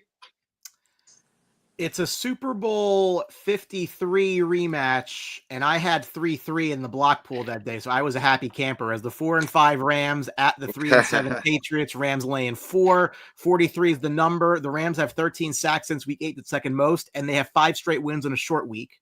Bodes well for them. The Patriots are 5-1 against the Rams since 2002, including the playoffs, including that Super Bowl that the Patriots won 13-3. Look, I think Drake May's played really well. I mean, you got to feel good about that if you're a Patriots fan. Because, again, there were some questions coming in the offseason, like he wasn't playing well. You know, Brissett got the job. For whatever reason, he got the job. But this is a game again. I mean, this is the Rams season hanging by a string. Like, you got to go win this game. There's no way around it. You have to get a win in this game coming off a loss last week. They've played well on short weeks, so I'm going to pick them to win this game. But, man, like, if you don't, I don't know what you do, because I mean I think this is the end for them if they don't win. Yeah, this is it. But I always get a little weary of these West Coast teams traveling over, across the country to on an early day playing New England. But yeah, the Rams have to win this game today. So I'm going to take the Rams here. Give me the Rams. Give me the Kyren Williams touchdown. He's been shut out the last 2 games, I believe. So I think today he's due. So, yeah, let's get the Rams out of here with a win. Kyren Williams touchdown, and here we go. I'm staying away from this game. This game scares the crap out of me, and I don't know why. Just that feeling I have where New England could just show up and decimate this Rams team, who not only has to travel to the East Coast, but is also missing players, missing starters on both sides.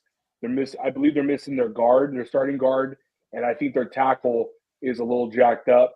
Defensive wise, they're losing 2 starters.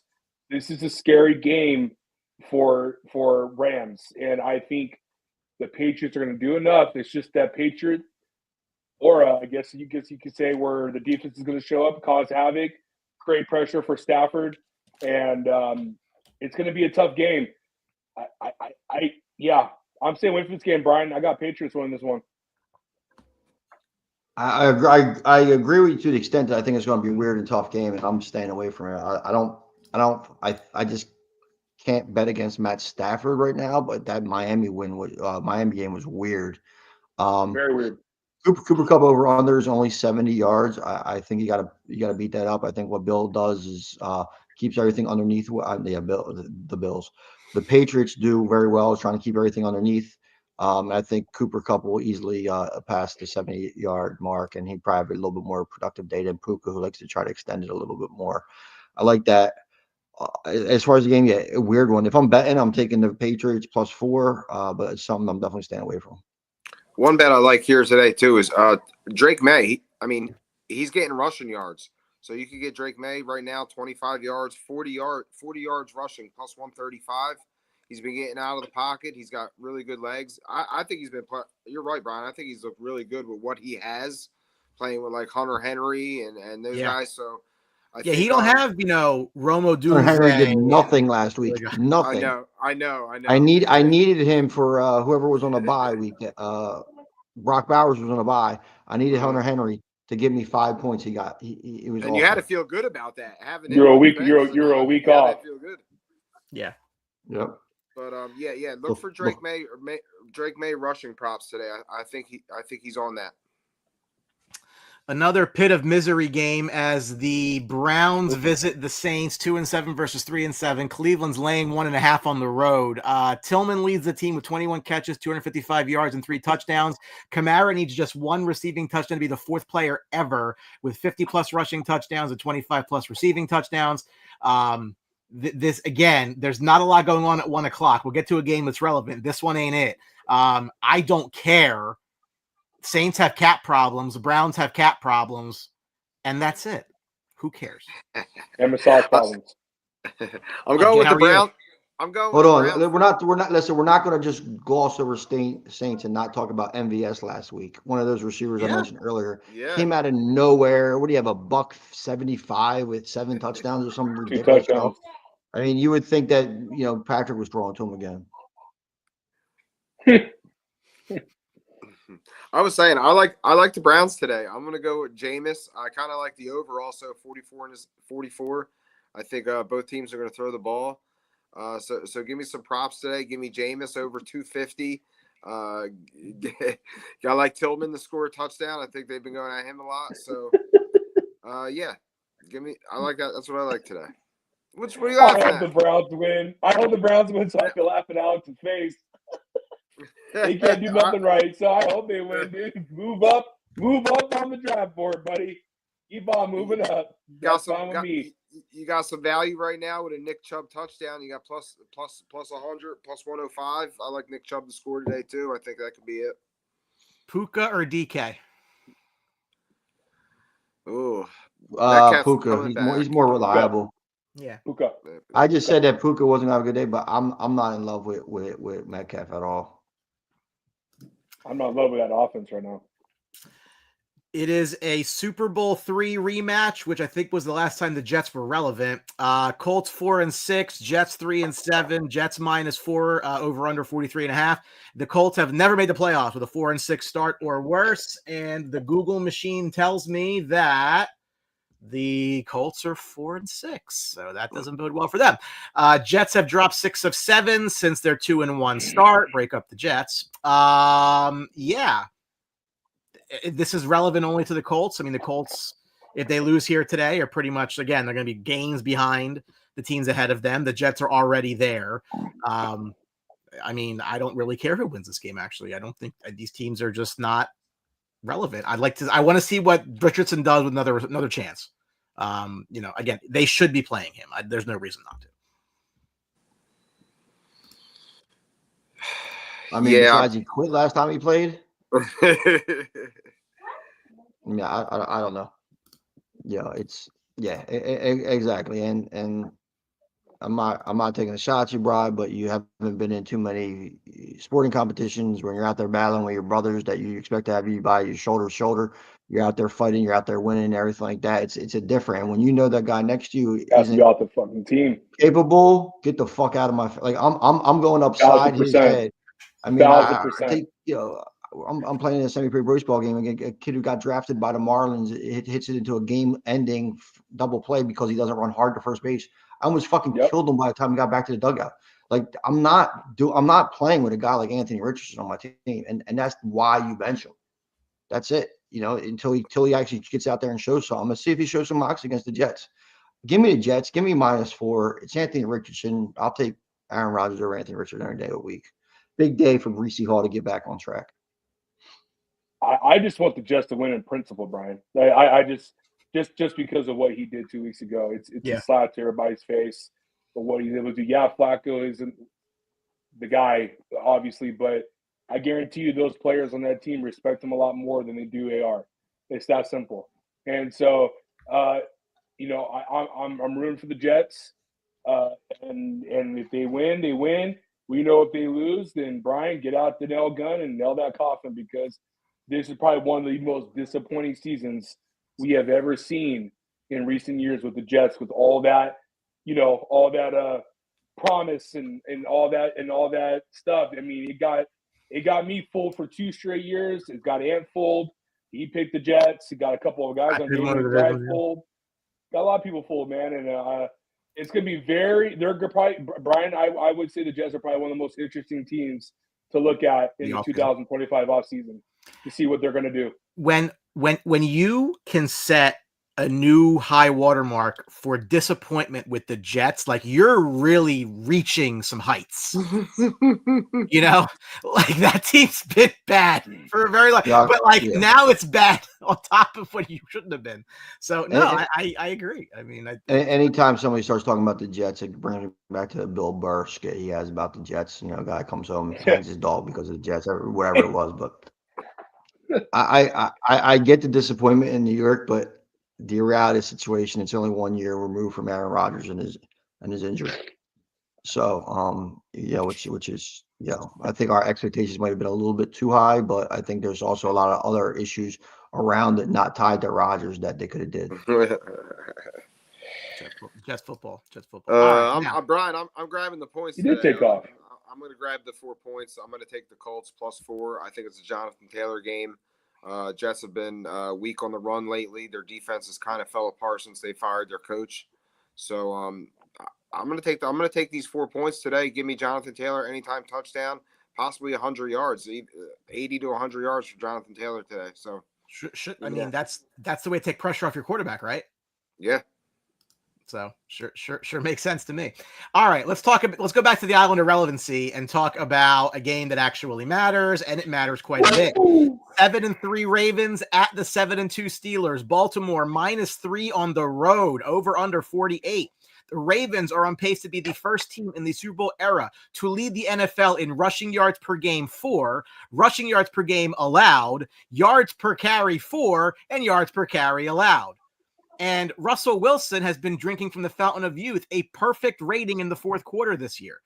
This is a game that's going to set the table for the rest of the season. Whoever can get a win here is going to be in the driver's seat for the AFC North Division title.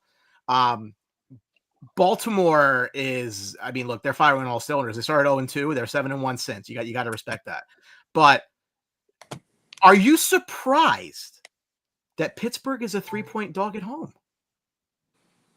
Not at all. Not at all. Just what we talked about when we talked about the playoff matchups. I mean, Baltimore is the more complete team with a better quarterback, Derrick Henry, and their run game, Lamar Jackson to Russell Wilson. Huge edges in those aspects.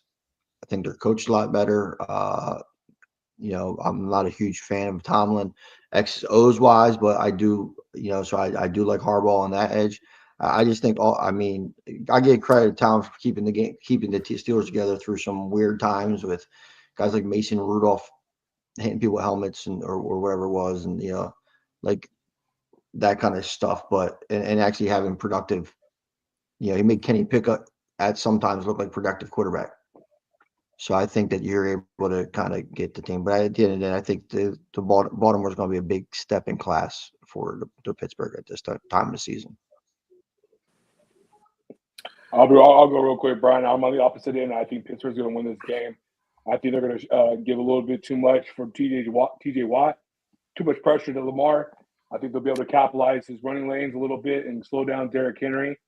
I do agree with Quig on everything else, coaching-wise and player-wise and all that stuff, offense, defense, special teams.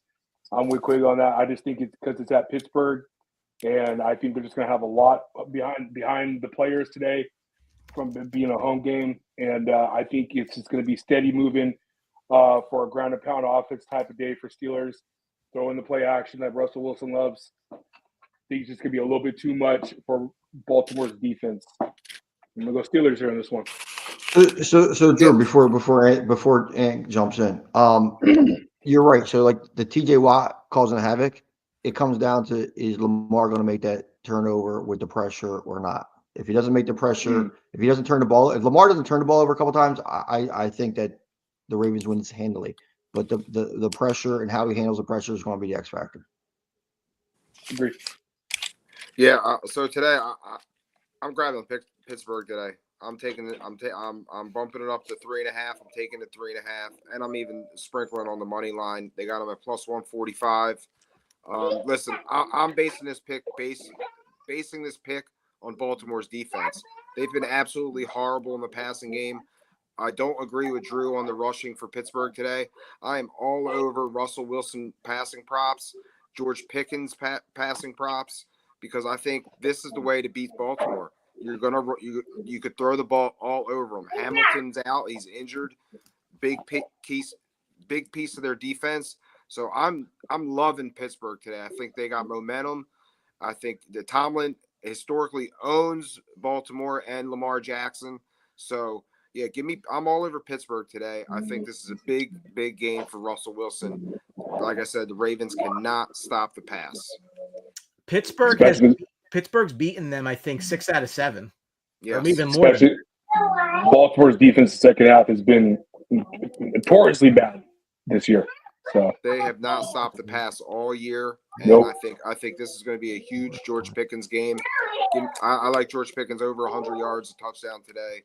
Russell Wilson at least 225 to 250 on the safe end. Pittsburgh. That dot that rushed through to Mike Williams last week. Oh my God! I mean, he's always he throws a deep ball. He always throws a beautiful throw. Pittsburgh's beaten him 7 of 8. I'm sorry, 8 of 9. 8 of 9.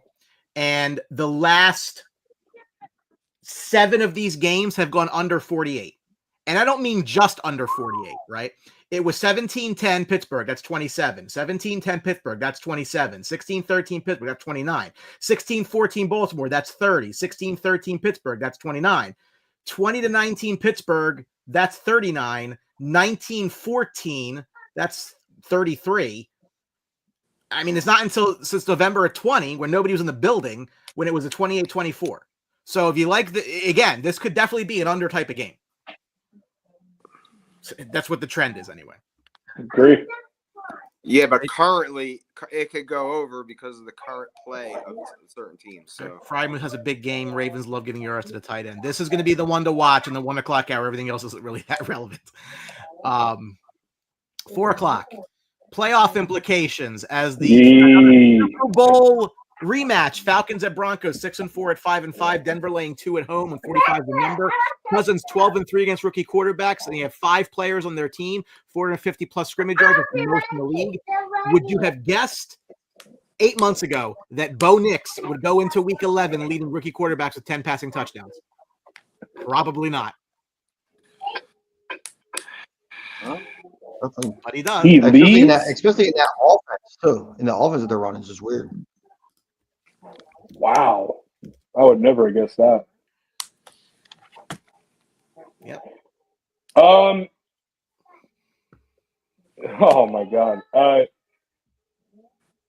This game is gonna be a tough one. It's gonna be tough, man. It's gonna be. I still respect the Lions defense for what they can do, but I'm going Denver this one, Brian.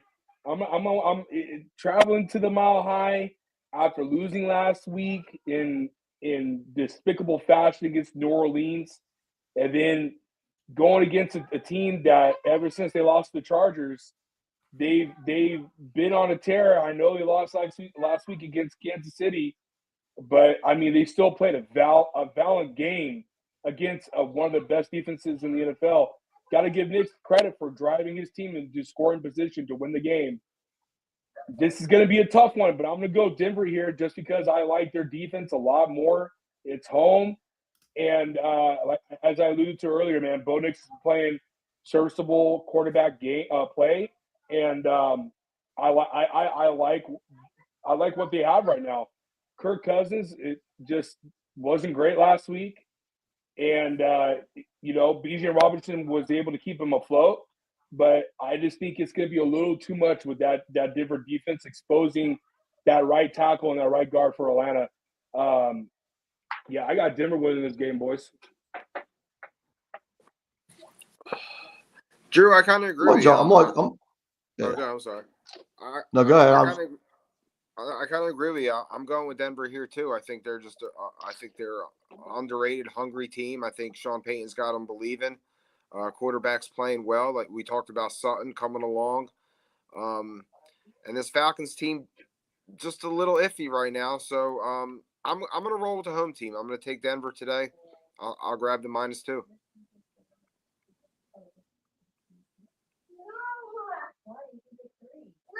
I'm on the Denver train with you guys as well. I just think Kirk Cousins is going to probably make this big game. Kirk Cousins might make too many errors again.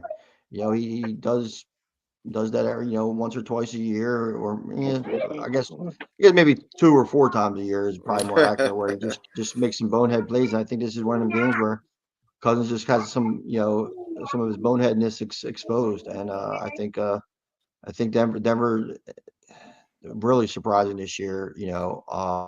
Not only with the play of Bo Nix, but actually overall on their offensive side of the ball. So I'll take Broncos. I'll lay the 2.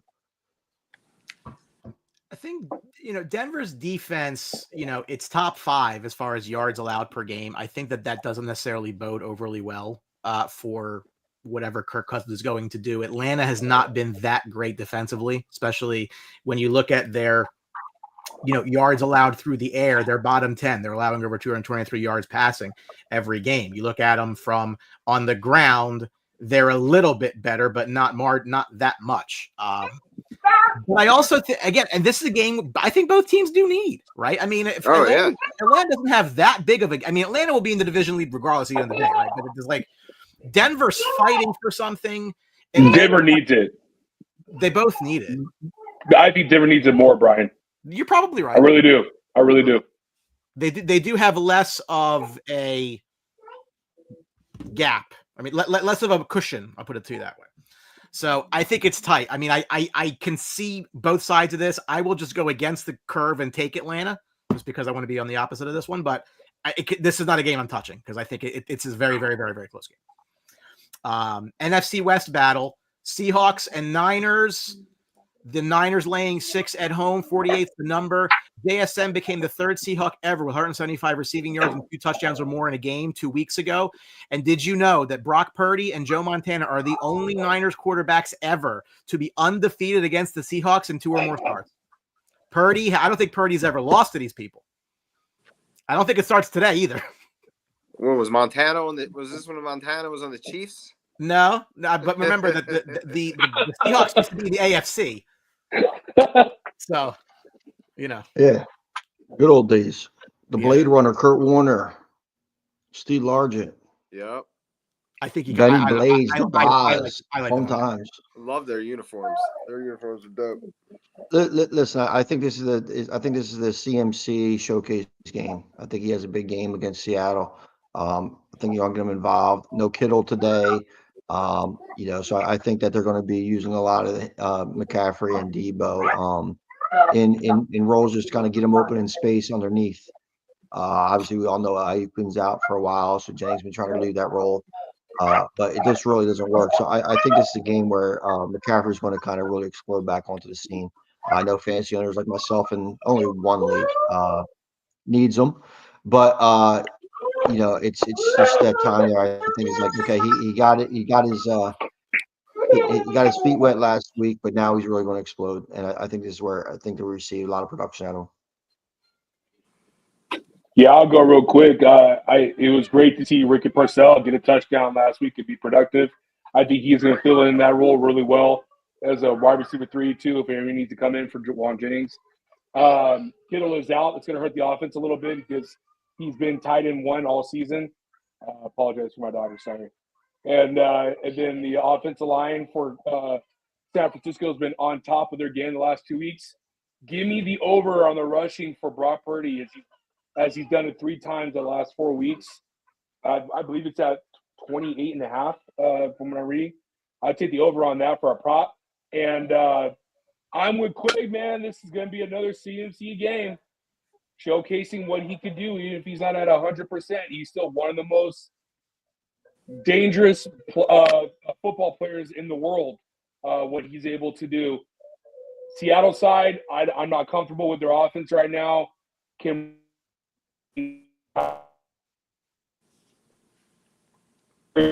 From Gino, they're going to be one of the teams I'm going to be looking at in the offseason to see if they're going to improve that quarterback position. They need edge rushers for 2025 to be competitive. But I still like the base and the foundation that they have. But this year is not the year for them, unfortunately, for Seahawks fans. I got the Niners. Yeah, I think it's a minor Niners money line game. I don't know about the 6. I'm probably staying away from that. Big CMC game, like you guys talked about, like over 4.5 receptions. This could be a 2 touchdown game. So sprinkle a little something on that. So yeah, Niners here. 10 minutes left, 3 games to go. We'll get it done. This is the game of the afternoon. The 9-0 Chiefs at the 8-2 Bills. Buffalo laying 2.5. 46 is the number. Kansas City's got 8 comeback wins. That's the most by a 9-0 team in the history of the National Football League. Buffalo is 4-0 at home this year. Allen is 3-1 versus Mahomes in the regular season. Hint, the regular season, not the playoffs. No Dalton Kincaid in this game. I think no Keon Coleman in this game. Amari Cooper, we don't know who's going to play. I mean, they're going to be a little bit hobbled, I think, on the Buffalo offense. this is going to be a game. I mean, again, the Chiefs have not been dominating teams offensively. They've been pretty much a defensive stalwart. I mean, we'll see what Josh Allen has for him today, but this is going to be the game to watch in the afternoon. Yeah. I think this is going to be a great game tonight. I'm rolling with the Chiefs. I'm riding with the Chiefs, riding with Patrick Mahomes. I like the Chiefs on the money line, plus 114. I think the Bills they're just banged up right now. They haven't been running the ball really well. They become more reliant on Josh Allen to throw the ball more, which they weren't really doing. He's throwing more interceptions. And like you said, Cooper out, Kincaid out. They're important guys in the offense. Against this Chiefs defense, it's going to be tough. Even though they're at home, I'm riding with the Chiefs today. That's it. Not betting against First 9 weeks are Josh Allen, 1 pick. Last 2 weeks, last 2 games, 3 picks. Yards down, touchdowns down. Offense in total yards, everything's been down for Buffalo. A change is happening, and I don't know what it is. Maybe it's against tougher teams. Indy's not really that great of a defense, but Josh Allen did not show up last week whatsoever from a passing standpoint, and I think that's going to continue today, Brian. I think the Kansas City Chiefs are going to come into Buffalo today and shock. I guess you could say shock the world, but I wouldn't say shock. But it's still Kansas City and that good defense. I think Chiefs are going to do enough against Buffalo and against Josh Allen and against a defense that still is missing players. I know Matt Milano's window opened up. I don't know if he's playing today or not, but he's been a big piece that they're going to get back eventually.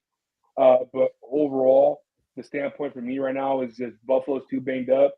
Josh Allen's not really playing the confident ball that he was playing in the first half of the season. And I think this is going to be another shock, eye opener for this Buffalo offense to come back to earth. Kansas City and go 10-0. I think it's tough. I mean, I think one of the reasons why there's some interceptions being thrown now in the last couple of games is that the pressure that Josh Allen's is putting on them to make a play.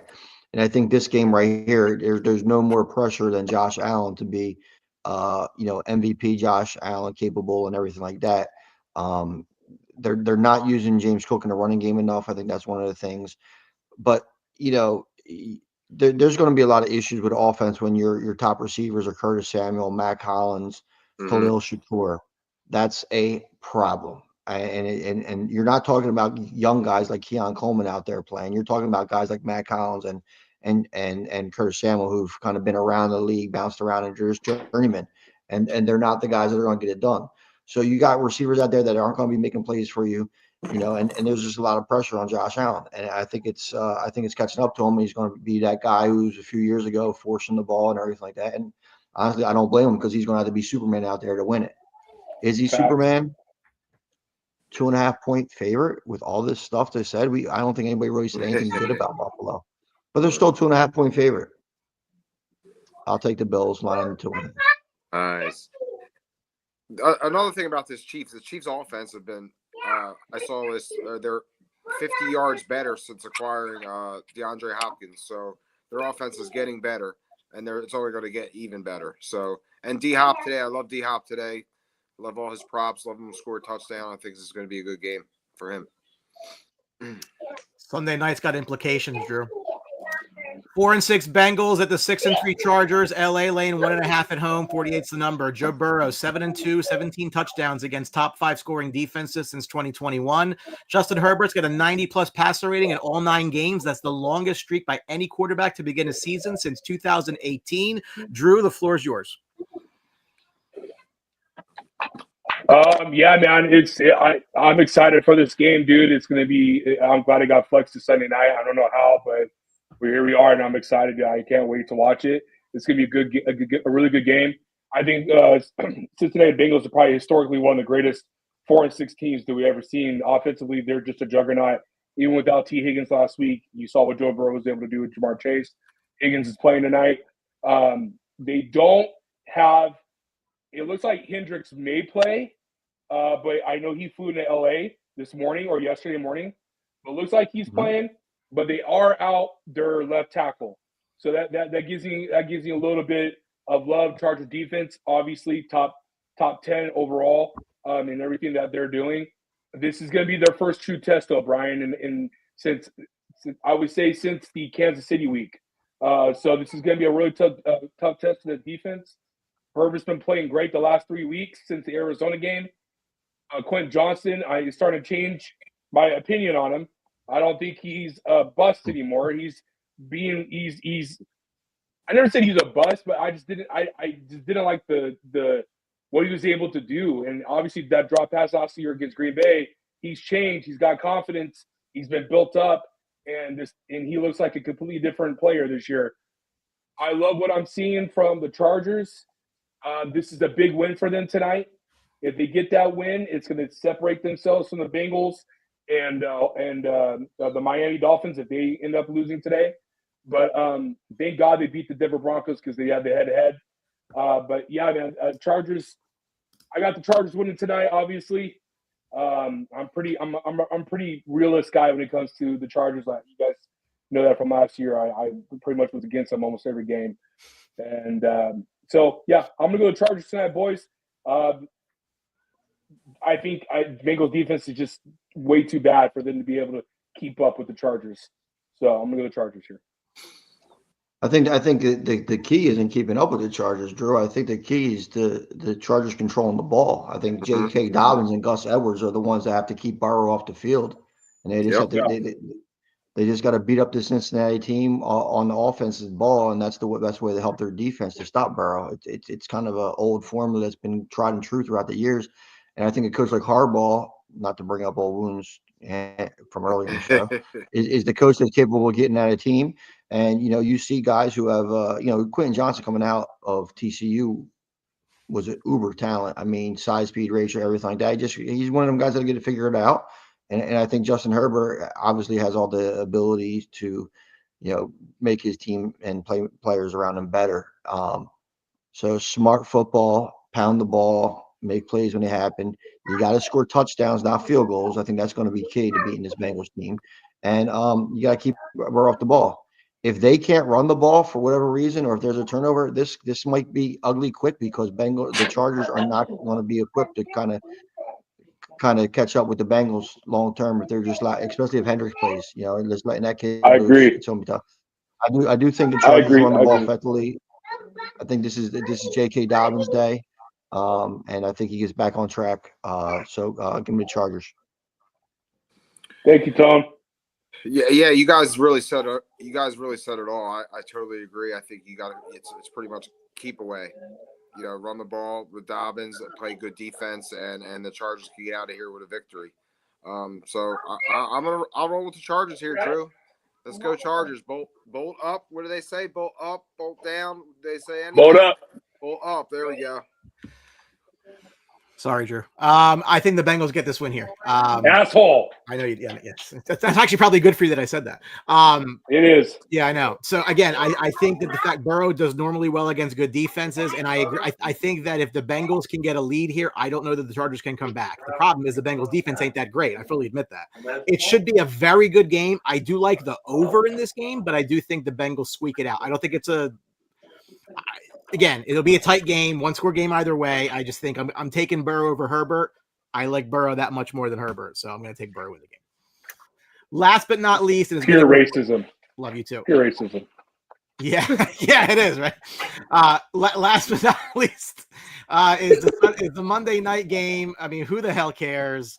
6-4, 3-6. Houston's laying 7 against a Cowboys team that's nothing to play for. Gotta go, boys. I'll see you.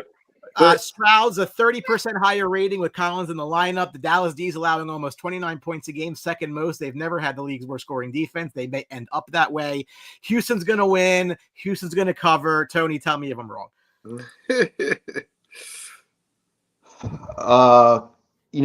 Last week was a big time dry hump because they were very close to winning that game. It's crazy. Zeke, why does Zeke have a goal line carry? I don't know. The defense was let down by the offense, and then at the end of the game, they just couldn't keep up with them, which is probably going to be a lot of the same. Nico Collins, huge day. Just acquired him in a trade too in one fantasy league, which was nice. I spun Chuba Hubbard and Tank Dell for Nico Collins and Sam Laporta, which I don't really need Laporta either because I got Kate Otten. But so fun day for Nico Collins. Joe Mixon is going to be interesting. Listen, Cowboys have a shot with a defensive turnbuckles. Stroud has not been Stroud, from last year. They haven't really been wowing people offensively. We'll see if Nico gets on. We'll see if Micah Collins could run the game. And like many people said, Mike has not won in Texas Stadium. As it was pointed out after Mike Tyson lost. So it's a bad time to be a Mike in Dallas. So unfortunately, Texans win and they push. Yeah, Texans here. I mean, prop wise, get all over Joe Mixon. I think the Cowboys are really successful to the run, and so I like Joe Mixon over 80 yards and a touchdown. We have officially entered tank time. Lose every damn game. I don't want to hear anything. I'm with you. My squad too, Brian. Let's just tank it up for the year. That's it, and that's all. Tank it up for the year. We got you out of here at 1:02. For everybody watch the show, enjoy today. Make it a profitable day. We'll catch you hopefully next week. On behalf of the boys, enjoy week 11. Hopefully your team wins. Shout out John Jones. And again, happy birthday to Chris Fallon.